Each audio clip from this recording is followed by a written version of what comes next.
This podcast is sponsored by nobody. Hey everyone, this is Linda Jo Miller, better known as Lieutenant Susan Watson in King Kong Escapes. And you are listening to Tommy Throwback Kovac on Splat from the Past. He will gorilla your dreams. Hey dudes, welcome to Splat from the Past, the only 80s themed horror and sci-fi show where things can get totally radical. Now today I will be talking to a legend amongst legends. I will be talking to the legendary Joyce Meadows. You all know her as Sally Fallon from The Brain from Planet Arous, the 1957 cult classic, which celebrates its 65th anniversary this year. We're going to be talking about that. And also, she guest starred on so many great TV shows back in the 50s and 60s. I mean, she was on Wagon Train, Highway Patrol, 77 Sunset Strip, Alfred Hitchcock Presents. She worked with Joan Crawford in I See What You Did. My earliest memory of her was Punky Brewster, where she goes on a date with Henry on that episode. She was in Bad Influence with Rob Lowe and James Spader. She's done a lot of great work, and it's going to be an honor to talk to her today. I just cannot wait. Also, rest in peace, Judy Tenuta. Oh my God, I reached out to her several months ago for an interview. I wasn't aware that she was dying of cancer, and I'm so bummed about it too. I loved her comedy when I was growing up. She came from that wave of subversive, eccentric, character-based comedy acts, along with Emo Phillips and Bobcat Goldthwait and Kinnison and Dice, all those people who were changing the comedy boom, the landscape of the comedy boom in the late 80s, and it's just such a tragedy. Rest in peace, Judy Tenuta. Thanks for the body laughs. Sorry we didn't get to talk. So yeah, here is my interview with Joyce Meadows. Is this Tommy? It sure is. Welcome to the show, Joyce. How are you today? Good morning. I'm doing okay. The hot weather's gone, and living closer to the beach, we've got some nice fresh air coming in. That's the end of that. Oh, can't complain about that at least. This is such how is it up in Reading these days? Hot, boring. Yeah, I know. But, it's been a long time since I've been up around there, but when I used to live in Northern California, sometimes we'd go to, around Reading. Right. What are we going to be talking about? Obviously, the brain, right? That, strap in your seatbelt because I go deep. Okay, I'm sitting. This is such a great honor. Thank you so much for taking the time today. Oh, you're so welcome, Tommy. So going back in time, I was reading that you were singing this Little Light of Mine on your family's back porch when you were 4, and that's where the seed was planted for your show business life. Probably, although I didn't know it then, out on the prairie in Canada. And I had very European grandma and grandpa and uncles and aunts from Europe, and they were very musical. So Grandpa with his squeeze box, and my Auntie Wynne taught me how to sing, and Auntie Wynne taught me how to sing. Auntie Rose taught me how to dance. It was all just part of living, we had no modern conveniences out there at that time. Everything was the outhouse and gas lamps and so on and so forth. Kerosene lamps, I guess that's what you'd call them, right? Mm-hmm. So it was all, with the relatives and the family. There was no modern conveniences. I think I was 10 years old before I saw my first movie, in Montana. Yeah. But we had moved from there and went to Montana.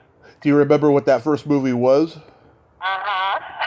You tell me, it's, oh golly, it had Rita Hayworth and Glenn Ford in it, and Rita Hayworth was absolutely in Glenn Ford's life, and he just could not stand her because of their past history, and it was a very romantic movie, except it was kind of scary for a young child. I was with my 16-year-old cousin from the opposite side of the family in Montana, and she wanted to see this movie because she loved Rita Hayworth.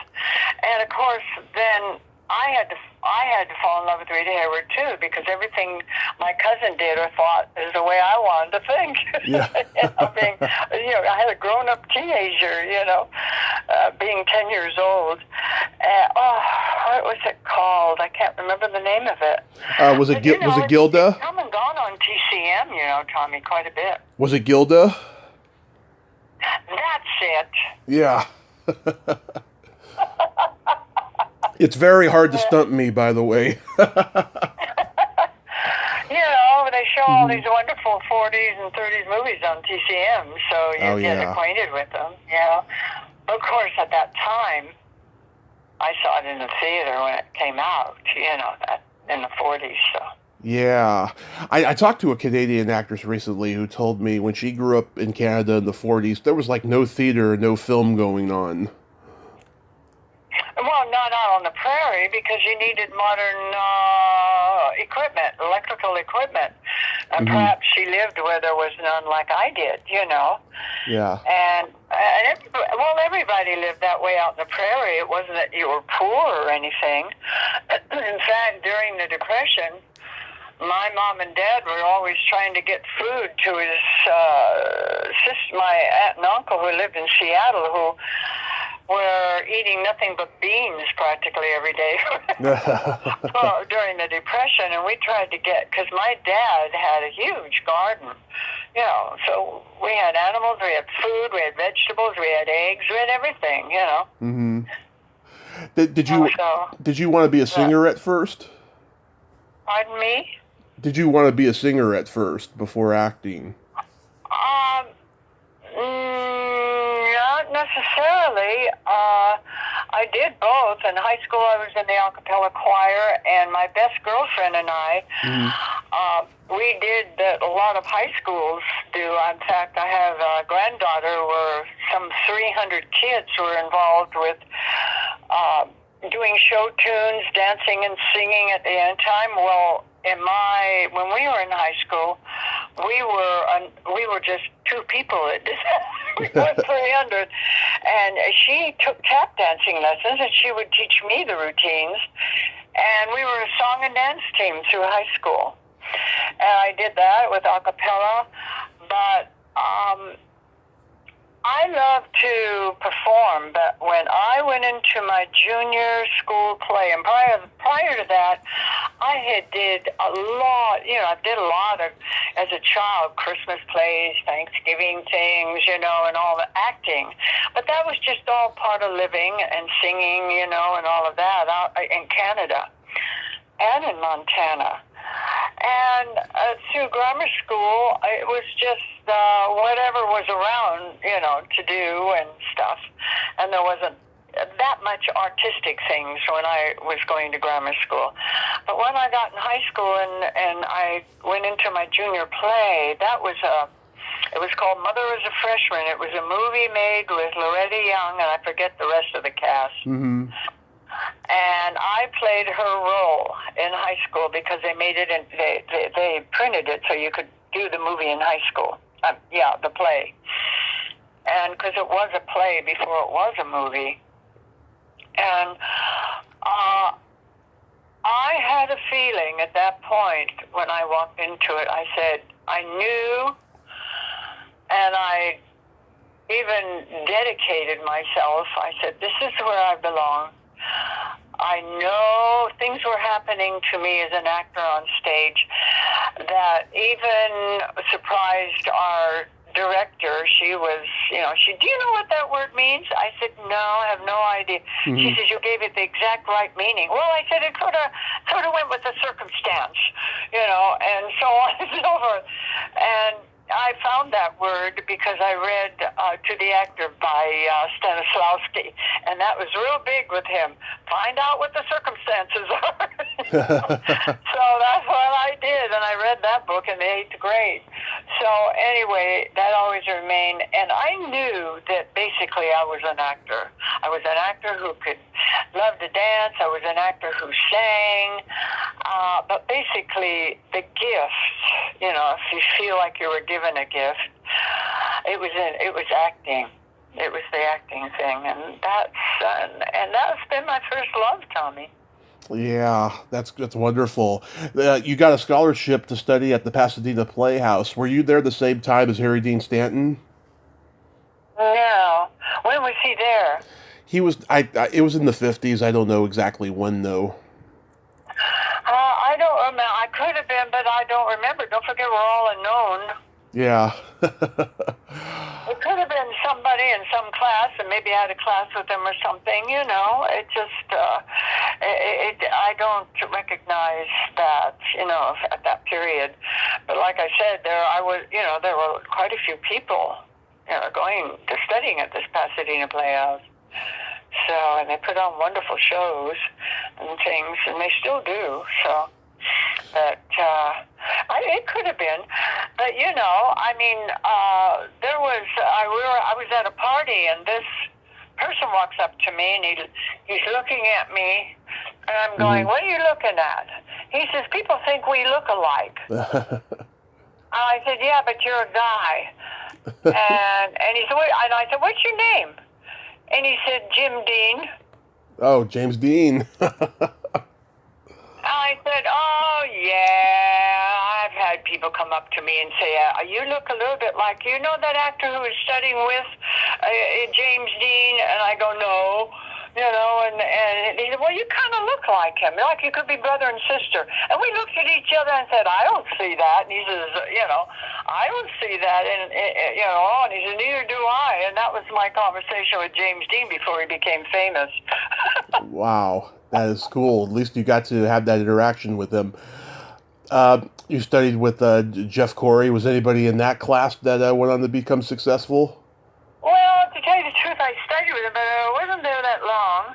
Mm-hmm. I discovered Stella Adler, and that was the, from the group theater, there was, the Actors Studio and Stella Adler what was the other guy? I never studied with him, but there was one more from the group theater, and I clicked with Stella Adler. Mm-hmm. Yeah, she was a tough force of nature from what I've been told by many.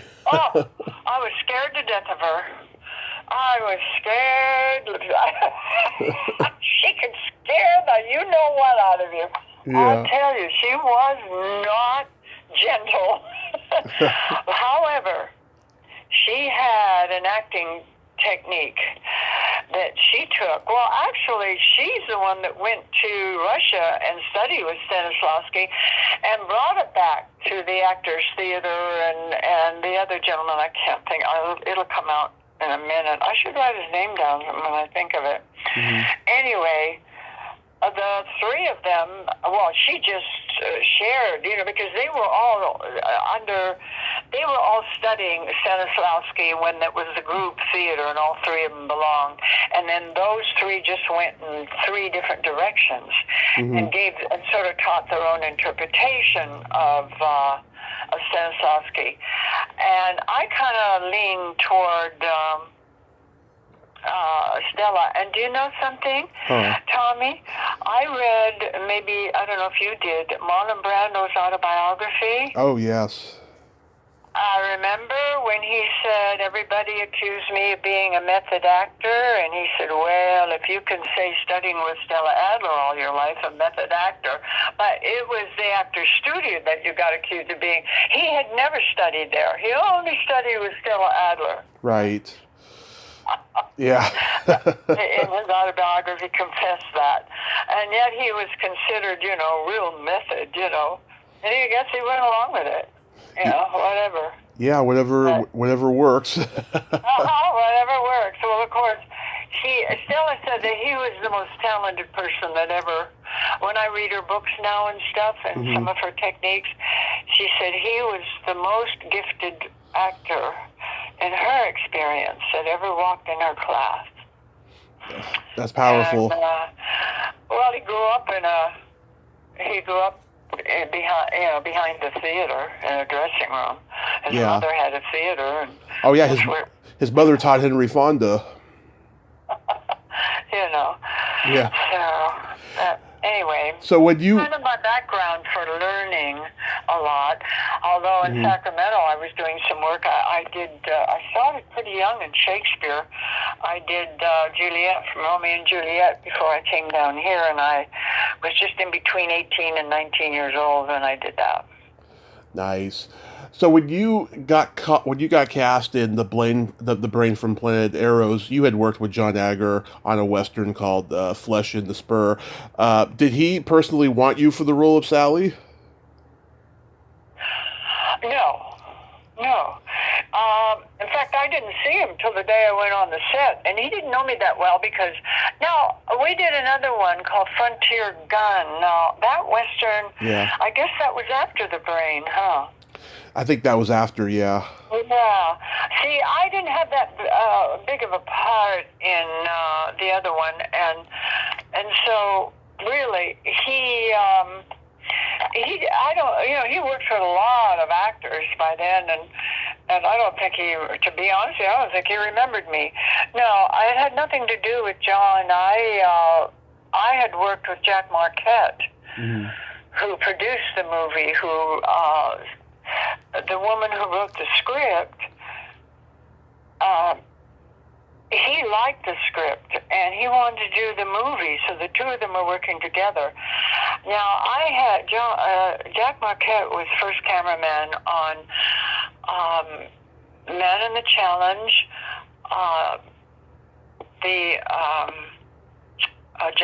not General Hospital. I wonder if I wrote it down. I probably haven't even listed it. Anyway, it was one of those early Man in the Challenge.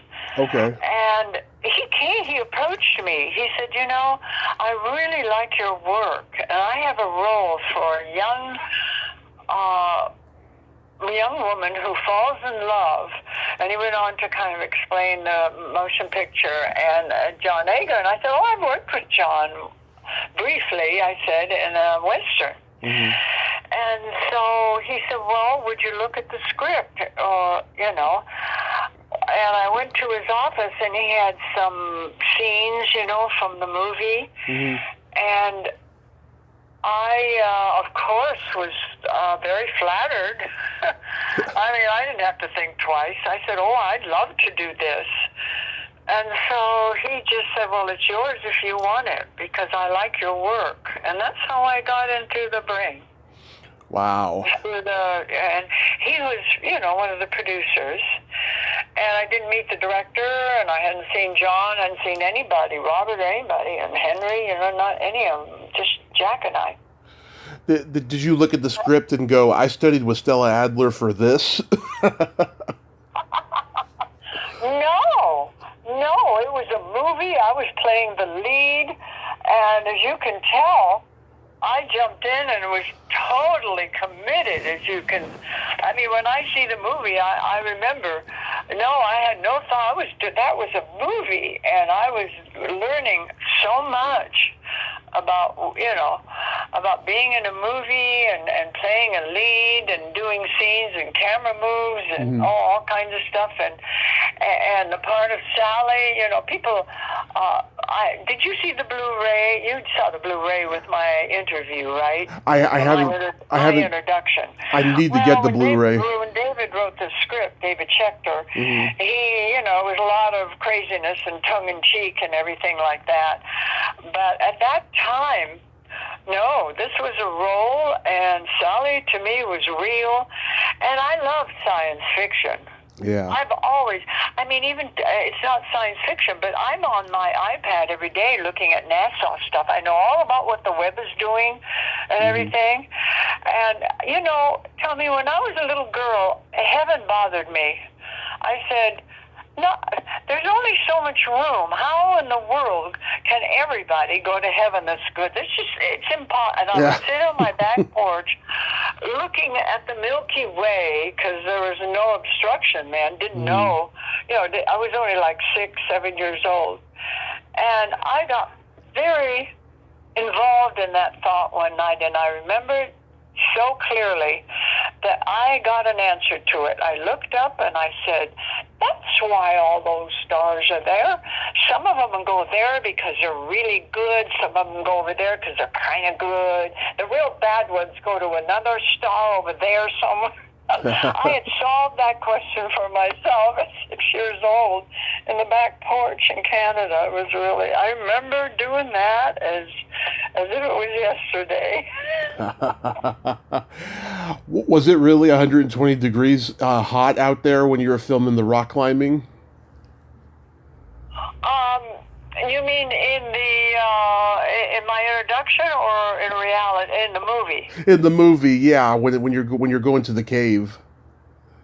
Well, I tell you what, the cave wasn't so bad because the cave is a different area. You have to go out further for all those interesting rocks and all that formation. It's in Chatsworth. And Chatsworth can get 110 in the summertime. Give me a break, And it was hot when we did the interview. I mean, I did the introduction. Yeah. Just pretended it wasn't, too much. Oh yeah, that was further out. The cave, Bronson Cave, is more, I believe technically it's part of Griffith Park. Yeah, that's where the Bat Cave was filmed later. And now they've gotten very greedy about it, and they don't let you go, and they don't make any kind of good deal. You have to pay thousands of dollars to use it, and all of that. So that's why so many budget movies now just go out to Chatsworth or a little further on where the rocks even look like from another planet, and so on. And it's very strange out there. It's quite interesting. Yeah, you didn't come across any snakes or bats in that cave or anything like that? No, actually, we didn't. No. Not a bit. We were very, very fortunate because in the summertime is when the rattlers come out. They shed their skins then, and other snakes, and get a new skin when it's hot out like that. Was there a smell of nature in the cave? Was it stinky at all or anything? I don't remember it being so.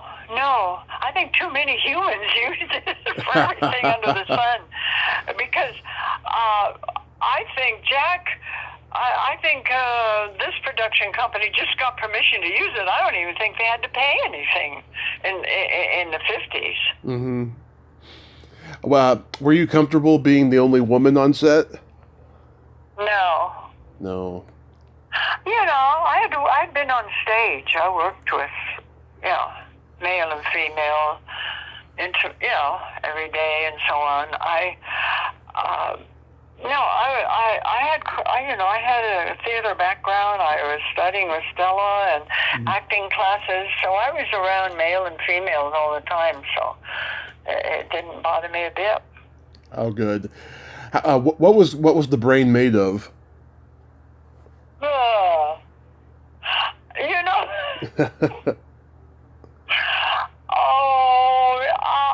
I can kind of make up something or kind of think of what it was.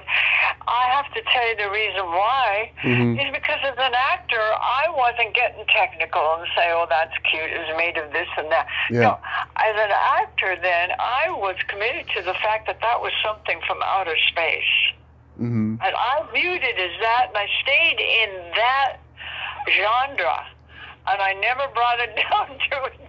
It wasn't a balloon, I know that. Yeah, I'm guessing it was foam rubber, so I'm just guessing there. And maybe there was a lot of paper mache, I don't know. Yeah. How was working... But they did use a good pair of eyes, I thought. I don't know where they got that. Yeah. I don't think they were Einstein's eyes. Yoda had Einstein's eyes. many years later. In the movie Yoda, his eyes were Einstein's eyes. Copied after his eyes. Yeah. So, but I don't know. And I never saw the brain until I saw him in the cave. Wow. What was your initial reaction? Inside, you can do thoughts and feelings and everything inside, and I probably turned him into a monstrous, weird brain flying around. It was the scariest thing to me. I played and viewed it and responded as Sally. There was no object, there was no, and when we had lunch, I walked away so I could keep the same feelings. I didn't want to say, God, that's a weird thing over there, or something like that. I never got out of character so much as far as things that way. And I can remember it was easy for me. They had a thing called Improv. And when I started in class, I was complimented highly about improv. And I thought, I don't remember if I shared it with the teacher or not, but I had a younger brother and sister, and I had to babysit them, and I used to con them into making the bed, emptying the trash, doing things for me. And how I would do it is I'd say, okay, I'll perform. And I had crazy little characters that I would stand in front of them and perform, and they were all improv. Mm-hmm. Every bit of it. Had my brother falling off the couch. He would laugh so hard. And these were like grammar school kids, and I was like in grammar school too. I was like in the 6th, 7th grade, and stuff. And I've improved all my life. It was a natural thing for me. And I could use that on set to stay in the circumstances involved, and I used it because I knew that the film didn't have a whole lot of money, so they could have a lot of money to make things, more elaborate as far as outer space and all of that. So I let that happen in my imagination. I was working with Robert Fuller. Oh, he was, it was one of the first things he ever did. Yeah. And he didn't have a large part, but, he had a marvelous voice. Mm-hmm. And I said, you have a great voice. I complimented on that. And we didn't talk much, because he wasn't around long. My brother got killed kind of early. And, but I knew, I just knew that he was in Hollywood to stay. Because he had this wonderful voice, and his attitude as an actor was great, and he belonged. That's all, Tommy. He really did. And he went on to favor Westerns, I know, and he does Western memorabilia, and is he popular? I've been to a couple. Oh, yeah. One in Arizona, and I think, where was the other one? I forget. Here in Hollywood, I think. And, he has so many fans. Oh, yeah. So many fans that love him. Yeah. And besides, he's cute. Yeah. He's pretty good looking. I think he drinks a little too much beer sometimes. I just think he need to be off that beer as much as he drinks. And I told him, I said, Robert, I just went into this southern thing, Yeah. I said, I think you drink too much beer, Nathan Joran, who directed the movie, he also directed The Deadly Mantis, 20 Million Miles from Earth, and The Seventh Voyage of Sinbad. He was allegedly embarrassed by this movie, so he went by Nathan Hertz. I know, and when I heard that, I met him one time, And I said, I'm sorry you had to do such a, and he said, you and John did such a good job. You both were so professional. As time went on, I was kind of ashamed I did that. Yeah. And he says, that's between you and me and the gatepost. And I said, okay, now I'm telling you. But I think he's passed away, hasn't he? Yes, long ago. Yeah, but wasn't I lucky? You sure were. That ending. He stopped directing us. I mean, he did a nice job. God, I thought, this is a wonderful director, and I'm learning so much. I mean, he didn't look down on us, and he didn't phone his directing in, you know what I mean, when somebody, actor or director, phones their performance in, which means they don't give very much, and sort of feel like they're above it or whatever. And he didn't do any of that. He didn't do any of that on the set. He just was covering, I guess, his career because he didn't know how this was going to turn out. That ending was terrifying and unexpected. You know, it's a true jump moment, if ever there was one. You know, I'm sure people were waiting for a happy ending. Did you see it with an audience? Yes, because where was it? So in one of the communities in the greater LA area, smaller theaters, it came on when it came out, and we were invited to come and see it, and this is where it would be opening up. And so we went to see it. John was there, and Henry was there. I'm not sure if the director was there. Jack was there. And I think Robert was there too. And we went to this little theater, and we saw it in a regular theater then, you know. Mm-hmm. It wasn't until 1985 you became aware of the cult success of the movie when you got invited to an autograph show?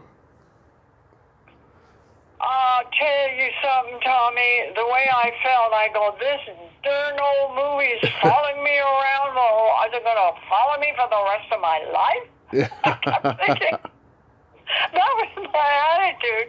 And of course, it was David who said, you need to do a memorabilia, some sci-fi memorabilia. And I said, what's that?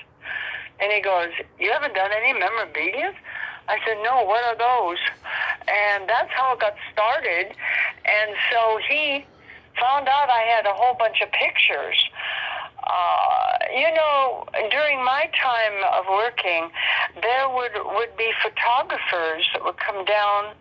Some of them belonged to the studio, some of them are independent. Mm-hmm. And when you saw them there, you said, you're shooting today. May I have a copy? Maybe you can. And so instead of, when they would send them to the publicity department or whatever, this was television shows, a lot of the television shows, not all of them, but most of them, then they would save one and walk on the set, or I would give them my address and they mailed me. So I had a whole bunch of pictures from television shows and from the Frontier Gun and from, a lot from the Brain from Planet Arous because of Jack. And so on. That's how I have all these fans going through PayPal. I just make copies of them and I put all the pictures I have on my web. Yeah. And through PayPal, they order a picture and pay for it. So that has been running for the last 3 years now, I think, or something like that. Ah, that is awesome. Yeah, you did a short recently called Not the Same Old Brain. Yeah. well, David said, this isn't just a typical audition. It's a little 20-minute movie. I've got to call it something, he says, Mm-hmm. And so he called me up one day, and I said, well, that's cute. I think you ought to use it. So he did. And, there's a young editor, lives in Texas, mm-hmm. and he loves... In Texas, he's made his own movies where he has starred different people in Texas and so on. But I tell you, he's a whale of an editor. He was really, really good. And that's one of the reasons that things were there that need to be there. And sometimes, David would work with him because he's known him ever since he was in college. So they came out with this 15, 20-minute short movie. And, and of course it is like an introduction because I talk about the Blu-ray and everything. But I played the two characters. I think you probably picked that up. Yes. Well, I played Sally and then I played Joyce, There was two people in there. And we have gotten, the companies, like the film director and all of them, they were sending emails. They were so excited and thought it was so wonderful and everything. And, the whole year. And I have been getting so many, I think just before it came out or right after the Blu-ray was really, I had to spend the whole day with interviewers. I'd have a half-hour rest in between. And from 9 o'clock in the morning till about 6 o'clock at night, all these people like they had around 13 or 15 people that wanted to interview me. Mm-hmm. Well, let's face it, I'm an old broad who's lasted. They love you. Yeah. So I guess they thought I had something to say, and they just wanted to know about how I felt and everything. And I think the film director, production company, with the making it, I was shocked. I mean, here's this little movie that's been following me around. Now they want to spend all this money and make it a Blu-ray, cherry it up and make it look really great and everything. I couldn't believe it. So this is like the icing on the cake, Tommy. I think this is, after this, I don't know, but I sure have been getting a lot of fan mail. That's a testament to just how much people love you all these years later, I know. It is so, I am, some of their comments, and what's so interesting, some of the older fans, they'll take a particular television show or movie or whatever I've done, and they'll write me how they've analyzed it and what and they tell the whole story in their words of how I probably got to the character and all that, and it's so adorable. I mean, I love it. They're so they're just all too complimentary. If I feel depressed, I just have to go to my drawer and my file and pull out a fan letter and to cheer me up, I guess. And I do, in all seriousness, when I write something because I have to sign, and I always write something, and I always thank them for being a fan of my work, because I get so many comments about my work, and I love that.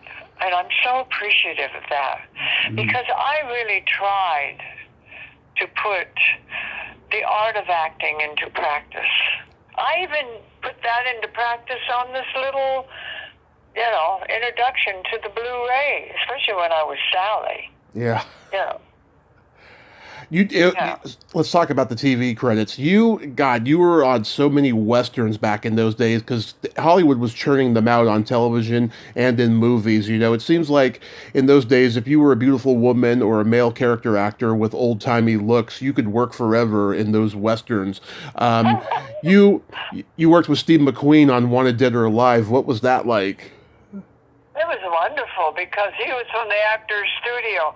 He drove and it was kind of new, the method acting coming into Hollywood, right? And so many directors and people behind the camera got so frustrated with his pauses, like they did at the Actors Studio. But but it didn't bother me a bit, And he was very aggressive about his career. Yeah. He said, he was of the time they said, forget. He was thinking of going into the movies, and his agent said, forget it, because if they can see you for free, Nobody's going to pay money to see you. Yep. That was the attitude of Hollywood. And I guess he felt nuts to that, and he was ready to break that nut. And he did, you know. Yeah. And you could feel that from him. You could feel that from him. And it was, he was married to an Indian, American Indian. Mm-hmm. And she was about to have her baby. And that particular tribe, I don't know much about it, but I do know. And he was the type that you can't advertise it, but boy, I'll tell you, he took money with his movie, also built schools and hospitals and all kinds of stuff to help the American Indians. Mm-hmm. And he only did it if you just didn't advertise it. Don't say, look what Steve McQueen has done. And if you did that, you wouldn't get a dime. And so, I mean, I don't know, but that's the way he felt. And we, you know, that have worked with him, and I'm sure people that did movies with him knew this about him. And he did so much to help the American Indians. He was wonderful. And an extremely talented actor. And I had kind of a nice part. You know, I had to ask him to marry me, you know. You were in 3 episodes of Wagon Train, including one that Aaron Spelling directed called the Conchita Vasquez story. Do you remember anything about that? Not too much. Aaron Spelling obviously was on the way up. Yeah. And, you know, he... I just remember really enjoying working with him. Ward Bond, I loved being around him. I mean, he was a big teddy bear, you know. He sounded so gruff and played heavies lots and stuff. But he was just a big old teddy bear. And, of course, my scenes were with, was it Peter? Or am I in the wrong Western? Anyway, with the young man that was working, you know, that had the lead. And most of my scenes always were that way. Or with somebody else that was hired as an actor who would be my husband, you know, and stuff like that. So, and then, you know, if you're not in a scene, you're usually in your dressing room and stuff like that, you know. So sometimes I hardly ever saw, depending what my scenes were like. I didn't get to see the 2 stars on some shows very much. And when all the wagons went around in a circle for nighttime, if there wasn't any problems on the outside of that circle, but only on the inside between people, that was all on a huge set. And that was kind of interesting how they made a set into a wagon train circle on the stage. And that way they could get more close-ups the way they wanted and stuff like that. And all the other times we were out in Chatsworth, Tommy, shooting the outdoor stuff. Now, Iverson's ranch. But Iverson owned so much of those hills out there. And the Iverson Ranch was always let the Westerns, science fiction, all those people work out there on the ranch. You any memories of Broderick Crawford on Highway Patrol? Oh, yeah. Yeah, golly. I was really a greenhorn then.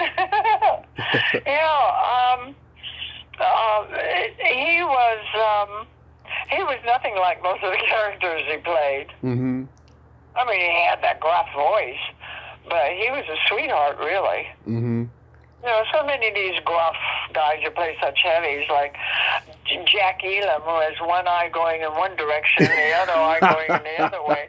You know, I mean, you know, he was just, when he tried to kill me in The Girl from Down Lover's Lane, I had to look close up to his face. I started closing my eyes and tried to get away from when he was killing me, because if I looked at him, I'd start laughing, because he was being so vicious, and he's just a sweetheart, you know. He's nothing like that. And I talked to him, learned he was a CPA in between.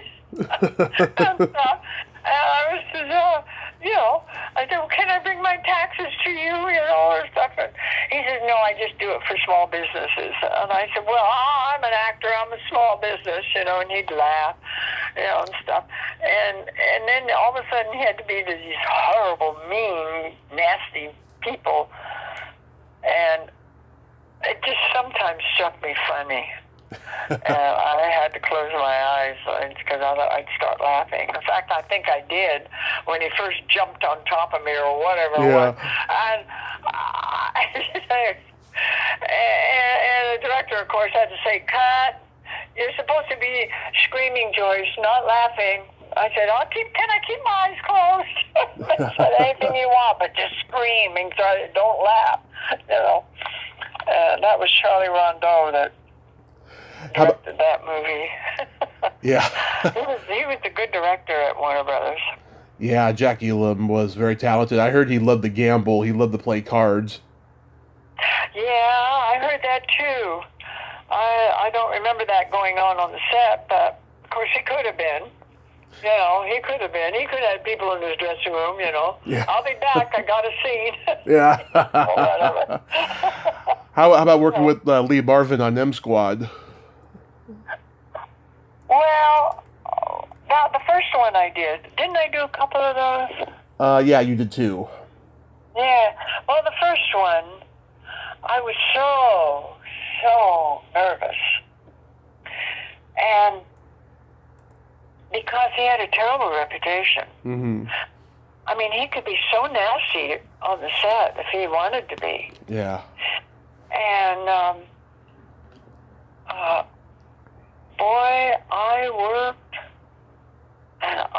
worked my butt off just being so prepared and knew my character. I worked on that. I had time because my scenes weren't coming up until like the third day of shooting, and I had given the part a couple of days prior, and man, I just spent every day just putting whatever I could into that character. Mm-hmm. And creating her, because a lot of times in television scripts, they weren't that good. The dialogue wasn't that good, so you had to put stuff into them. And thank God for Stella Adler. And anyway, I went there very, very nervous. Mm-hmm. And so my scenes, I think, all were with him. And that was frightening to begin with.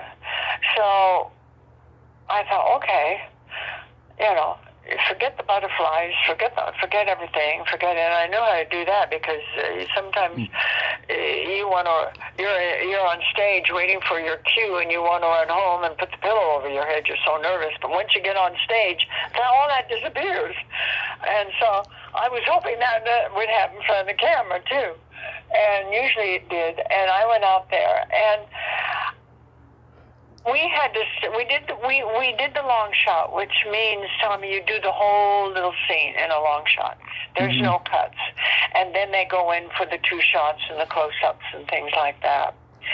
And so they're doing his close-up first, Mm-hmm. and I walked up behind the camera to give him his cues, and I was in character. I give the cues, and most actors all do give the cues very much in character. Mm-hmm. When there's a close-up, you know, or 2-shot or whatever. And he came up to me, and he said, Joyce, you know, yes. And he grinned. He sort of has a crooked smile sometimes when he just smiles a little bit. Mm-hmm. And he said, I have to tell you that I admire and appreciate so much when an actor comes on this set and they are prepared.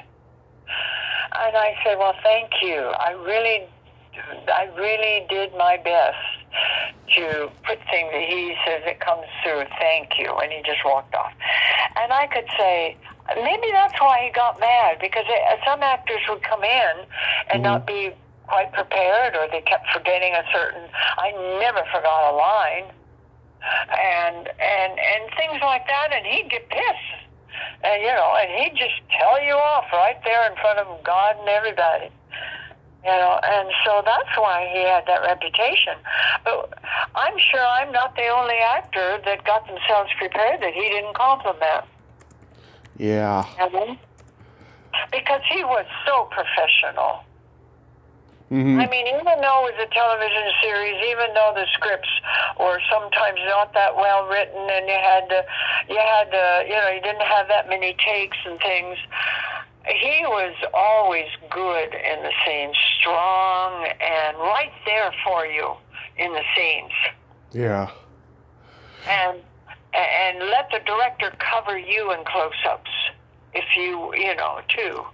And sometimes they'd say, okay, we want to do a close-up here. He says, no, this scene should be better in a two-shot. Sometimes he'd tell the director what to do, and you'd come in and it would be a two-shot instead of a close-up. And now if you want to do a close-up, fine, but I want some of that two-shot in there, So he was very knowledgeable about the business, and the directors respected him, so.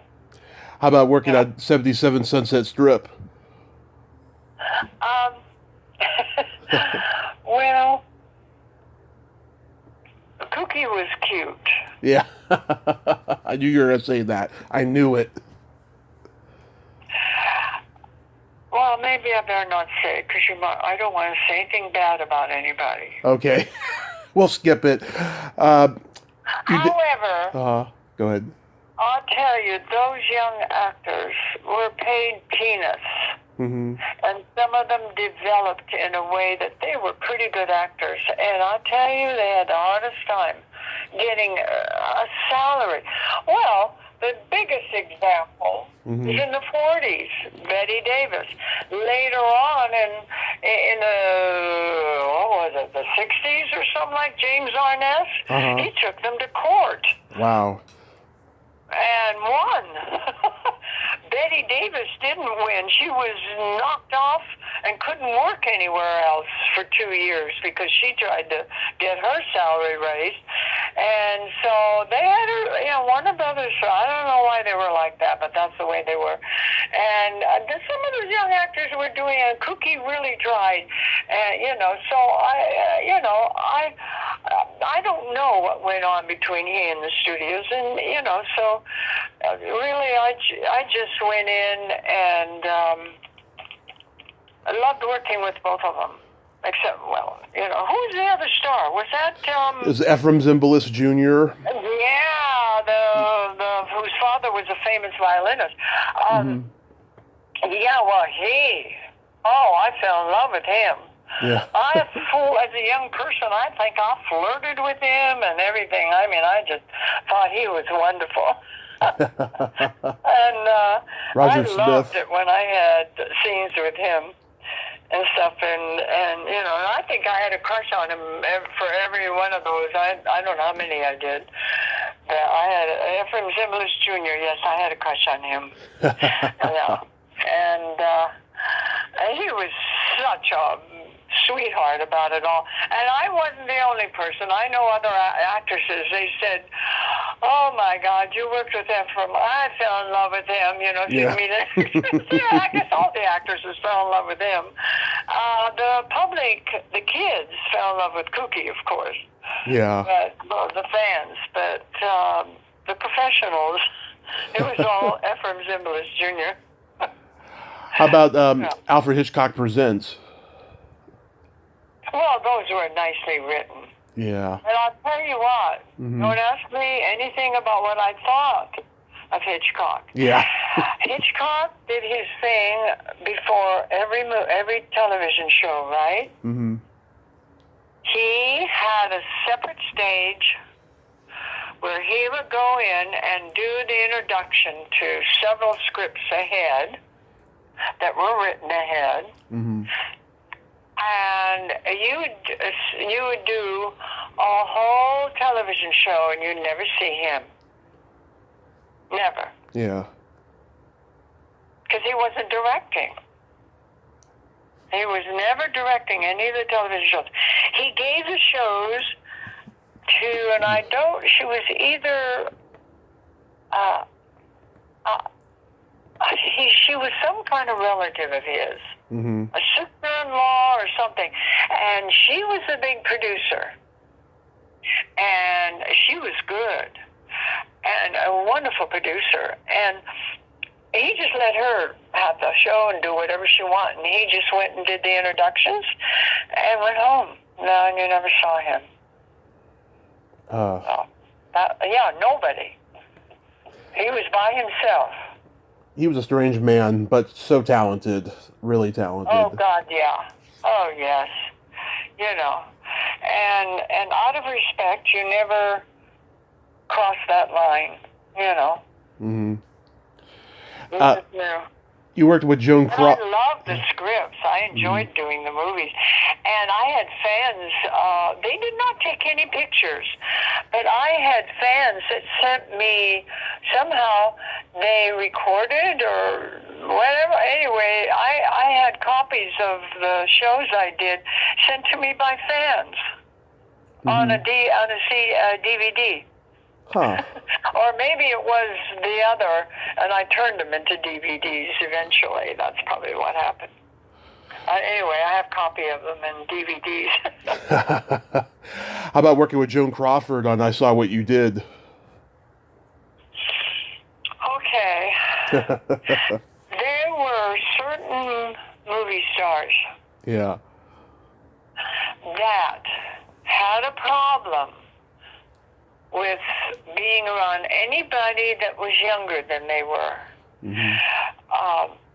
I am such a fan of Doris Day. I've loved her forever. But if you will notice, all of her movies with Ross Hunter, her best friends always look quite a bit older than her. Right. Joan Crawford had to be on the same set after I finished being chopped to death for another area of the stage to shoot a particular scene, you know. I don't know what it was, but it was a scene. I was not in it. And she would not walk on that set until she was absolutely sure I was through with all my work, out of hair, out of makeup, out of everything, and gone before she walked on the set. Because I was much younger than she was, and she would not be around women who were younger than she was, professionally. And I never saw her. Yeah, well, we all know what a bad mother she was, so that doesn't surprise me. So, that's, I mean, you know, I have no idea. I mean, that's the way they were. And there were other people. Let's see, Gloria Swanson. She wanted to do a few television shows, and she happened to sign up with my agent. And sometimes I'd be working like a 20th, and my agent, Alan Carr, would come over and says, you know, I'm going to have lunch with Gloria Swanson, so can you, he says, if you get off early for lunch, like at 11:30, call me, and I'll come over and have lunch with you, because I'm not meeting her till 12:30. But she wasn't working on the set. They were just meeting there in the commissary for lunch. And I said, oh, you know, so one time I did. It worked out that way. She came in and turned around and was up front and walked away, and Alan spotted her, and he says, you have to leave now because she won't come to the table until you're gone. She's not going to be around you. You know, she doesn't like to be around someone a woman who's much younger than she is. So I had to leave my agent and sneak out the door, and then I guess I had lunch. So isn't that strange? That is. Now, I couldn't feel that way, and I did, you know, I mean, I never felt that way. Yeah. And, you know, and there are a lot of movie stars who don't feel that way, but boy, when they do, they really do. Yeah, that's unfortunate. I'm probably one of the few people who remember Zebra in the Kitchen. Oh no, I get fan mail. They say, my kids and I just love Zebra in the Kitchen. And because I wonder how in the world did they get that old thing to begin with. But, I guess it's a kind of a fun movie. And I get mentioned about it quite a few times in fan mail. So you tell me. Yeah. I have never seen it probably for 40 years. Who knows? 30 years ago, I saw it on like AMC or something like that. And yeah, Jay North, he had just finished like Des the Menace when he did this. I remember him from that, of course. Yeah. What was he like? What was he like? Was he a good kid? A good kid and very professional and no ego. At least he wasn't on the set with us. No ego whatsoever. He just was a good, just a nice kid. Yeah. And I just, he was. And, of course, I played the vet, and he had a lot of other scenes. I just had that part. And my experience around him and it was lovely. It was, he was just... he had been around for quite a while and did a lot of, I guess, commercials when he was little. So, he was very professional and no professional ego or anything like that. Knew his lines. And I have nothing. He was. As I remember. He was quite an animal person, too. Yeah. Nature. Yeah, he loved the animals. He really had fun with it. Just generally as a person, not as his role, but as a person, he loved animals. I think the director was the man who, if I can remember, was the man quite a ways past out there and way out there going, out there toward the grapevine. He had animals that you could use in the movies, but they were trained without meanness. Some of those people use like a hose or some kind of fire hydrant to make the tigers move when they wanted them to, and so forth. I think his first name, Cy Bartlett. And you could go out there and visit it, and he had a whole different attitude and way of training animals. And his animals were used a lot. He made a lot of money. He was Hungarian. Yeah. Andy Devine, Percy Hilton were in it. Those are classic character actors. Oh, yeah. Well, that was looking up to a famous movie star. I remember seeing him when I was a kid and everything, he was like a big movie star to me. And to be that close to somebody that that you grew up with as a kid watching him on the movies, because he was around forever, and I just sort of was kind of bashful around him, as I remember, and kind of in awe of him, He was a nice man, though. He got involved. He didn't, because he was a big movie star, didn't phone it in or anything. I guess he was kind of retired then and brought out of retirement. Movie. My earliest memory of you was when you were on Punky Brewster in the Matchmaker episode. I enjoyed that. Yeah, I remember that episode so well. George Gaines, we lost him about 6 years ago. That was sad. He seemed like he was going to live forever. I know, and he was such fun to work with because he had a gift of gab, kind of, as a person, and had a lot of charm. had a lot of charm off the set. He and I had lunch together, and that's how I got to know him a little bit, and about his, family and all that jazz. And he didn't come on or anything. He was just a very, very charming person and very easy to work with. And a lot of improv stuff came out of me because he just,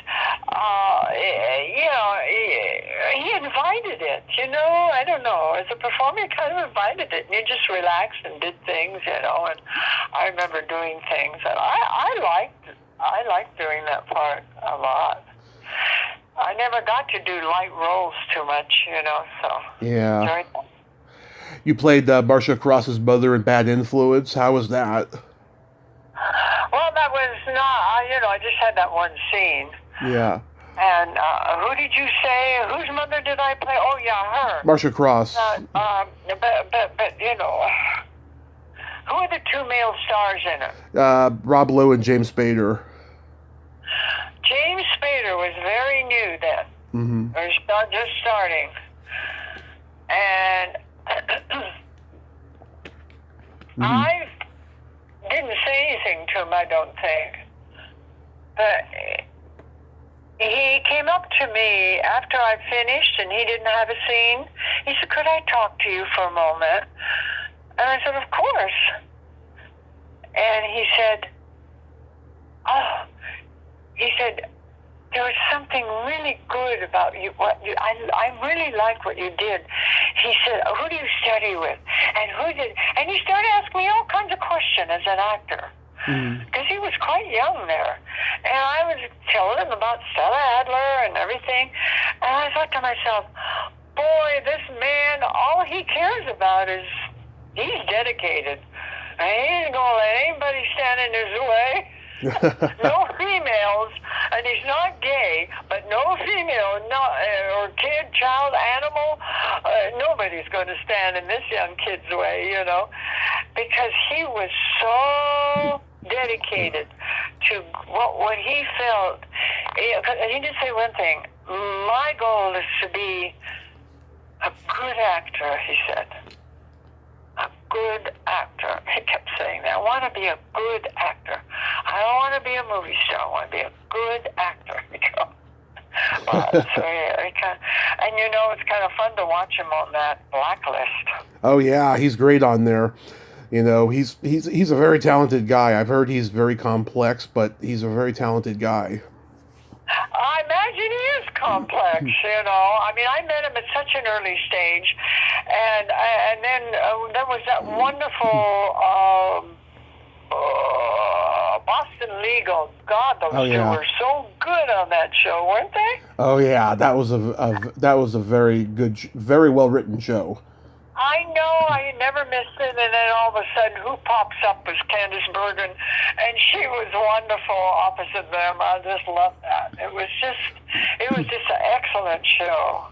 It really was.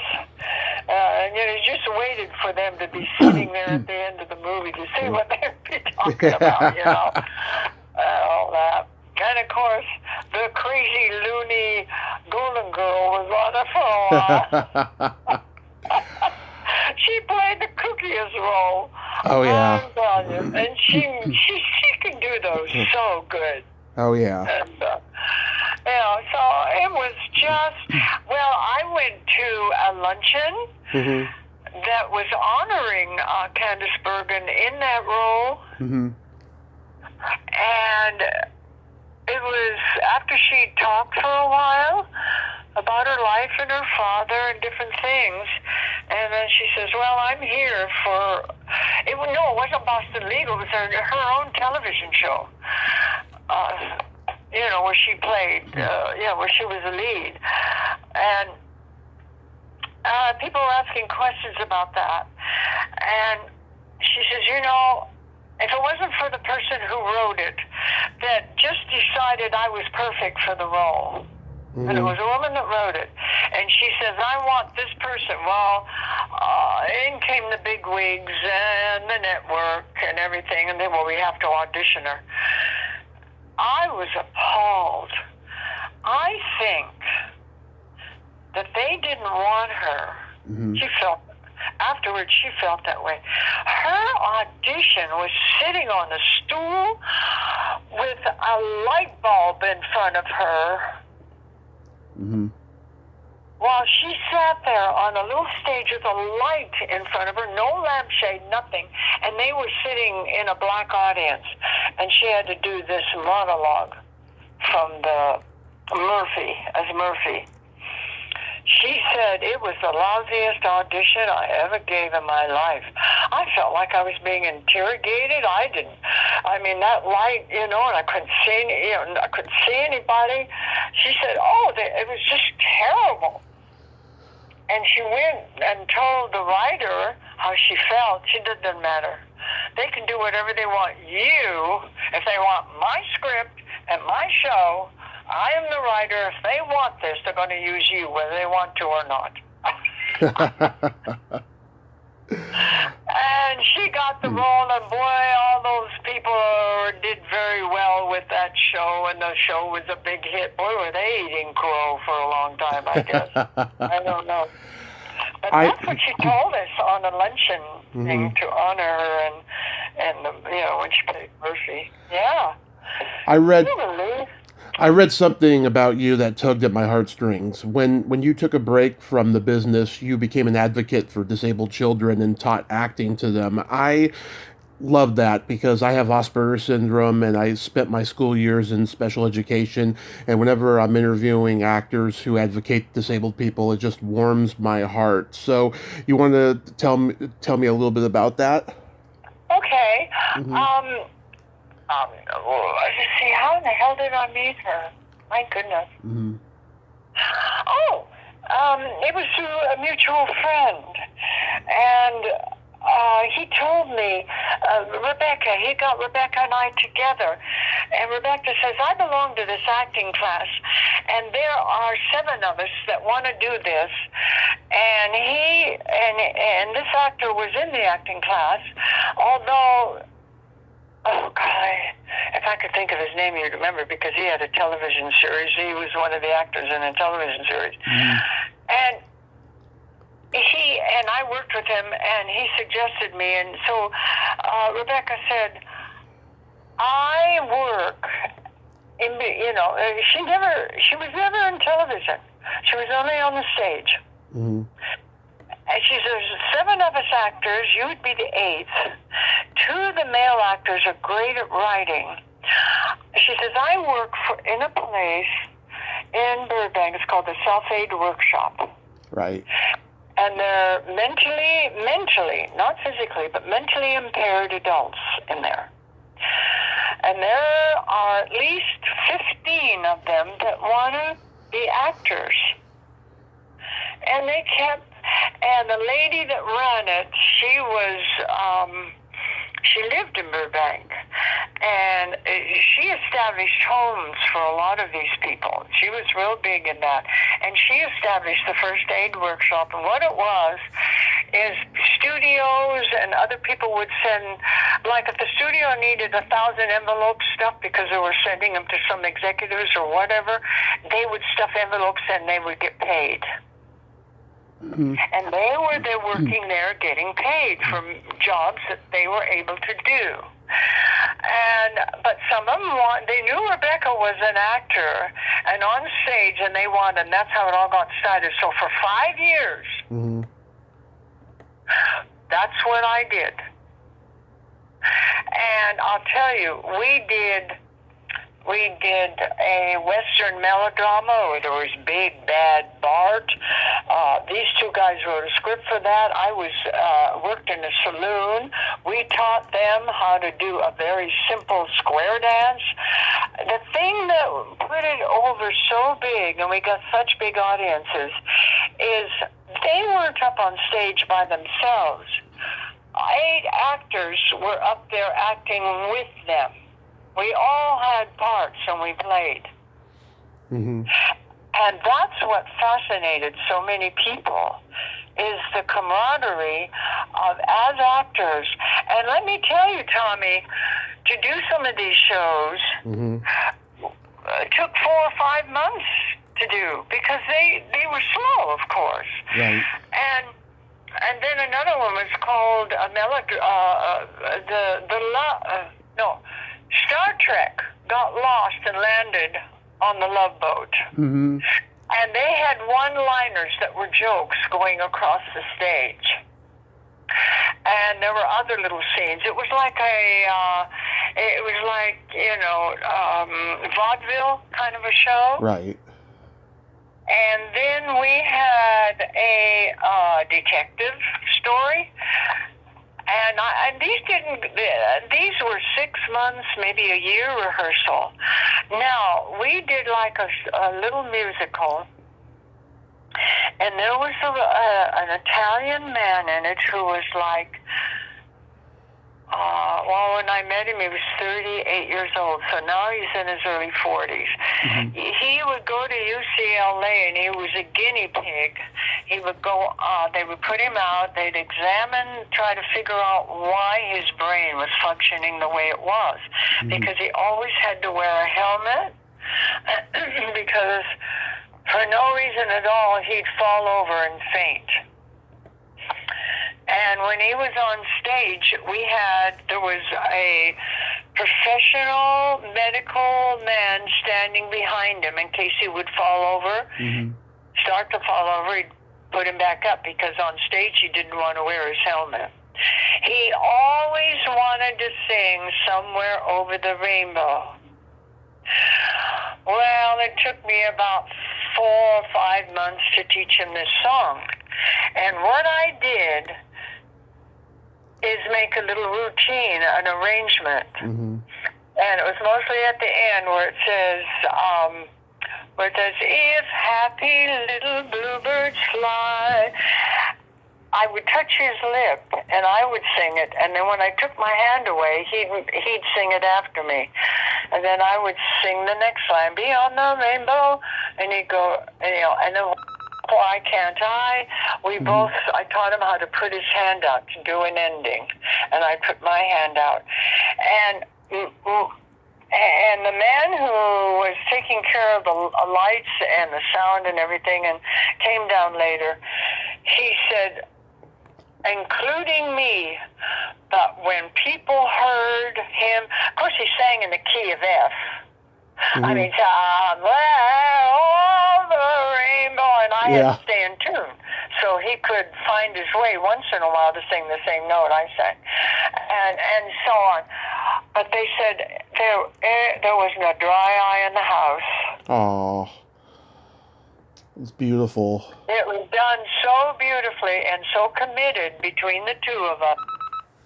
And the way we looked at each other and worked together and everything like that. And that was our spot in this little musical that we did. And I taught some of the others how to walk and take off their hat.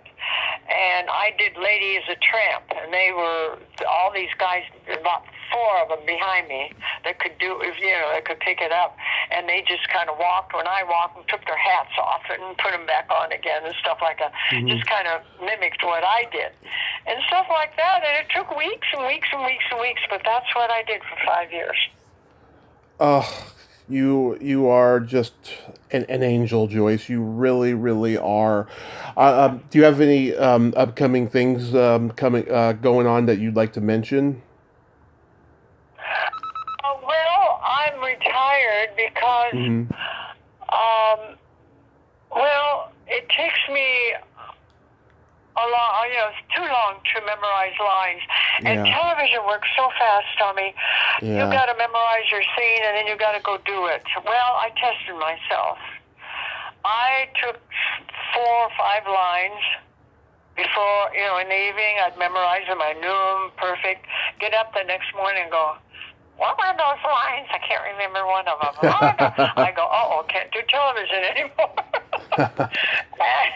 And so I did a few things at UCLA and USC for graduates who needed to graduate their hour or 20-minute movies, and you loan yourself as an actor to help them get started, Yeah. I did that. Right now, I am involved. I walked into a group called The Cup of Water, and they're singers. They've been singing. Been with them now for, this is their 6th year.